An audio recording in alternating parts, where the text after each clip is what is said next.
మీకు ధన్యవాదాలు తెలియజేస్తూ ఇప్పుడు మొన్న 2 days బ్యాకే 3 రోజుల క్రితమే చెప్పినాం అధ్యక్ష. ఇప్పుడు బడ్జెట్ మీద మాట్లాడాలనేటువంటి మీరు అవకాశం ఇచ్చారు అధ్యక్ష. దయచేసి గౌరవ డిప్యూటీ సీఎం గారు, అదేవిధంగా శాసనసభ వ్యవహారాల మంత్రి గారు వారు కూడా ఇక్కడే ఉన్నారు. నేనేమంటా మొన్న కూడా చెప్పిన, ఇట్లా ప్రతిసారి ఇంటరప్షన్ ఉండి మీరు మాట్లాడతాం మేము మాట్లాడతాం అనుకుంటూ పోతే అది పద్ధతిగా ఉండదని చెప్పి మీరు ఆల్రెడీ డిప్యూటీ సీఎం గారు రాసుకుంటారు, వారు రిప్లైలో చెప్తారు, మధ్యలో ఏదైనా లెజిస్లేటివ్ అఫైర్ మినిస్టర్ గారు ఉంటే మాట్లాడతారు.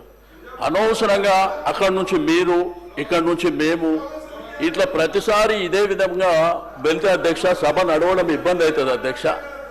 దయచేసి మీరు అవకాశం ఇచ్చారు, మా హరీష్ రావు గారికి అవకాశం ఇచ్చారు, వారు కంప్లీట్ చేసిన తర్వాత మాట్లాడుకోమని చెప్పండి అధ్యక్ష. ప్రతిసారి ఇట్లయితే వాళ్ళకి ఇబ్బందే మాకు ఇబ్బంది అధ్యక్ష. ఇప్పుడు వాళ్ళు అడుగుతారు, మధ్యలో మేము అడుగుతాం. కాబట్టి దయచేసి మీకు రిక్వెస్ట్ చేసేది, దయచేసి మధ్యలో ఎవరికి అవకాశం ఇవ్వకుండా వారు కంప్లీట్ చేసిన తర్వాత మీరు మాట్లాడుకోండి.